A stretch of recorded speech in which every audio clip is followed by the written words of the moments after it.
I looked through every document, every email, every text message. Justin Baldoni's team has issued a response in opposition to dismiss the New York Times. How the New York Times actively vouched for the veracity of its false narrative. We actually want all evidence to come out that's proper and appropriate evidence. So we kind of knew this was coming, didn't we? The collusion argument. Blake Lively never expected her name to be at the center of a legal and media firestorm, yet here we are, watching her every move as allegations, counterclaims, and stunning document dumps become the talk of Hollywood. At first, the story broke with lightning speed. Lively, known for her elegant red carpet appearances and down-to-earth persona, filed accusations against Justin Baldoni, a fan favorite for his compassionate, heart-on-his-sleeve approach to directing and acting. Lively claimed she had endured intense personal turmoil, everything from body shaming to harassment, while involved in a production connected to Baldoni's studio. The public gasped, certain a major reckoning was on the horizon. Yet almost as soon as her statements appeared online and in headlines, Baldoni's team snapped back.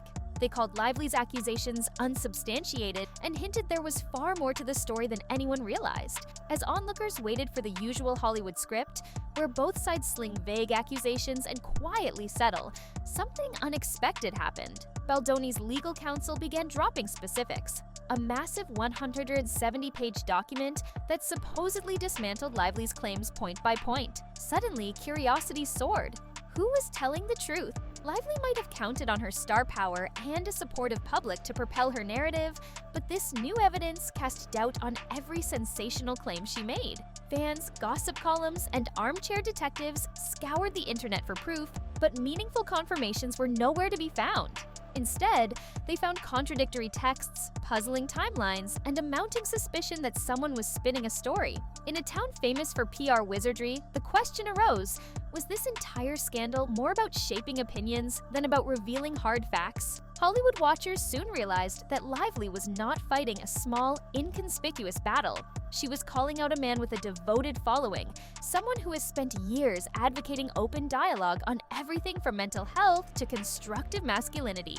If Baldoni was guilty, it meant the very personality he showcased publicly was a facade. If Lively's claims were exaggerated or fabricated, her credibility, and that of her advisors, would be on the line. Enter the giant swirl of speculation. Fans of each star locked horns on social media, demanding receipts. Yet, the most intriguing part was how silent certain key Hollywood figures remained. Typically, a major star's allegations spur an outpouring of "I stand with so-and-so" posts, but in this instance, many big names seemed cautious. No one wanted to jump headlong into a fight that might turn out to be a PR illusion. Then came a development that shifted the power dynamics entirely.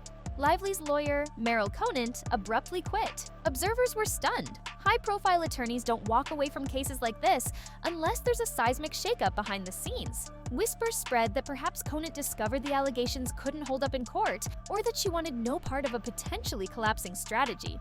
Meanwhile, Baldoni's legal team, led by Brian Friedman, wasted no time highlighting the blow to Lively's case, describing it as a sign that a once confident narrative was already crumbling. As fans dissected the possible reasons Conant might have bailed, the speculation only grew. Some insisted that Conant's exit was proof of misconduct on Lively's side, while others suggested she was simply overwhelmed by the intense media presence Friedman seemed capable of wielding. Anyone familiar with Tinseltown knows that once lawyers leave, publicists usually scramble to control the story. Lively's PR team found themselves in a precarious position.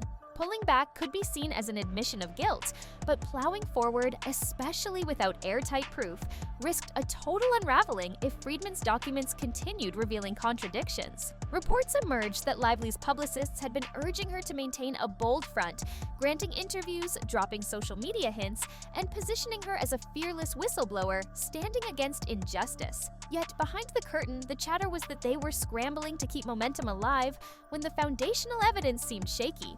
In fact, some claimed the entire reason the allegations blew up so fast was due to a deliberate attempt to steer press coverage, shape the narrative before Baldoni had a chance to defend himself.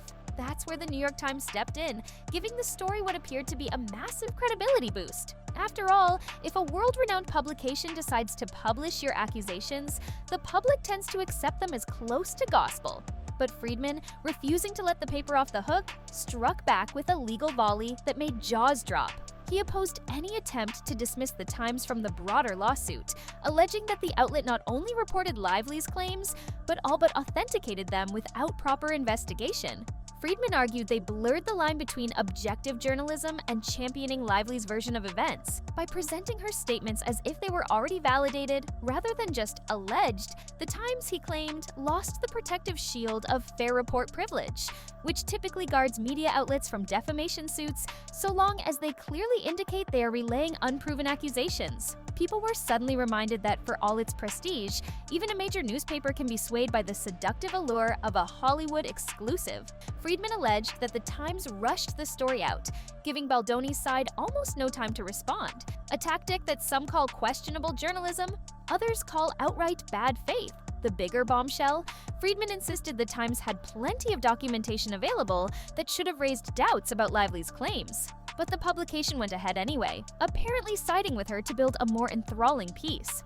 Critics online called it a blatant clicks first, facts later approach. Meanwhile, supporters of the Times argued that Friedman was simply trying to muzzle a respected news source and intimidate them from critical coverage. As the fight escalated, the newspaper's involvement changed from an unassailable platform to a potential co-defendant in an ugly defamation and media ethics battle. Amid these legal skirmishes, Friedman introduced another strategic coup, a push to secure California jurisdiction. Some might roll their eyes at the technicalities of where a case is heard, but for defamation, the difference can be pivotal. California is famously entertainment-centric, with laws and precedents that might favor industry insiders seeking damages for reputational harm. Friedman argued that because Baldoni and his colleagues reside and work in California, and because they claim the greatest damage to their reputations occurred there, this wasn't a simple matter for New York courts. If Friedman succeeded, he could leverage California's defamation-friendly climate, which might unleash hefty repercussions on both Lively and the Times if a jury finds they acted maliciously or recklessly. As soon as the jurisdiction debate flared up, commentators and industry veterans started dissecting the ramifications. California courts are known to take image-based lawsuits seriously, especially when the alleged harm impacts film deals, endorsements, and future casting.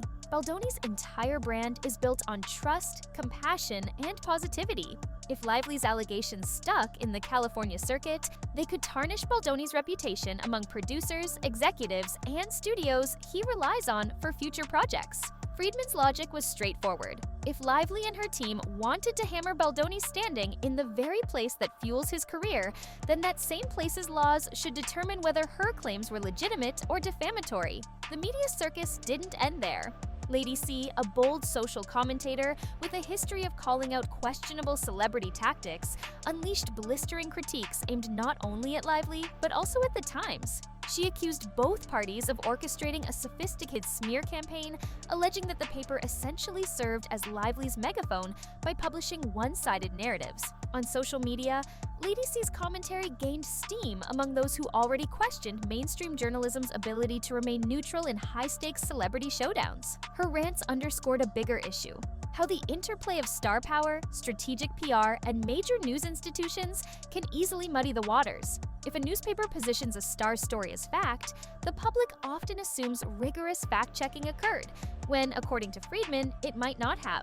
Throughout this turbulence, people kept asking if a trial would become inevitable. Friedman insisted the courts, not the media, should determine the truth.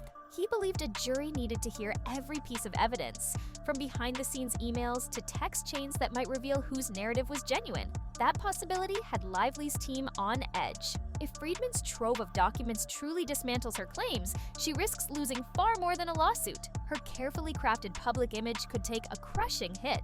On the other hand, if Friedman fails to prove deliberate deception, Lively could emerge vindicated. No middle ground seems likely when allegations this personal explode in front of a judge and jury. For now, the story remains caught in a messy intersection of legal motions, PR strategies, and media ethics debates. New details leak weekly, hinting at deeper secrets that could refocus the spotlight on either Baldoni's or Lively's wrongdoing. Is it possible that Lively's team overreached, hoping the sympathetic wave in today's climate would carry them to victory without producing tangible proof? Or did Baldoni's camp craft an ironclad counterattack by spending months collecting data to protect him from career-ruining lies? The longer it drags on, the more it feels like a cautionary tale for both celebrities and news outlets. In an era where a single well-placed headline can topple a career, the lines between truth and spin can become dangerously blurred. The concluding question looming over everyone's heads: what actually happened behind the scenes of that production, and who stands to benefit from these conflicting narratives? Public opinion remains unpredictable. While some fans remain fiercely loyal to Lively and believe she might be unveiling genuine industry toxicity, others feel outraged at the possibility that a false story was leveraged against a beloved personality like Baldoni. Then there's the camp that just wants the truth, whatever it may be, to surface in an unbiased legal arena, away from the swirl of orchestrated clickbait. In the end, the conflict encapsulates more than two celebrities at odds. It underscores how modern media can become a weapon when combined with the star's PR machine. If Friedman's allegations about the New York Times hold up, the backlash could be enormous. From journalistic credibility crises to recalibrations of how the press covers breaking stories involving A-listers. If Friedman doesn't secure a courtroom win, it might signal open season on entertainment figures, showing that star status plus media clout can silence nearly any challenge. Either way, there's a storm brewing for Hollywood and the media giants that cover it. Until the courts untangle fact from fiction, the saga remains a prime example of how swiftly Hollywood illusions can shape and sometimes distort public perception. Stars are used to controlling their image, and news outlets are used to feeding the public's appetite for shocking developments. But the current atmosphere demands more accountability. Fans are more skeptical of headlines, insiders are quick to leak damaging info, and big-name lawyers like Friedman see opportunities to hold the press and celebrities responsible for potential fabrications. Perhaps that's why this particular scandal has erupted with such intensity. Both sides claim to champion the truth, yet neither has fully delivered a knockout punch of undeniable evidence. For those of us watching, the unresolved tension keeps us riveted, wondering if this is the moment a star's story implodes, or if fresh revelations will turn the tables yet again. And so, we wait, caught between sensational headlines and carefully curated statements, longing for clarity. Will Baldoni's methodical approach to gathering evidence prove he was unfairly vilified? Will Lively produce a hidden trove of messages that validate her grievances? And what of the New York Times? Will it be forced to concede that it got swept away by a celebrity narrative, or can it prove it simply reported on claims without endorsing them? No matter which way the gavel drops, the aftershocks will echo beyond these two celebrities. The real lesson is clear. In an environment where careers and reputations hinge on the public's favor, the stakes are higher than ever. A single news story can spell disaster, and a single lawsuit can reveal truths that leave one side's story in ruins.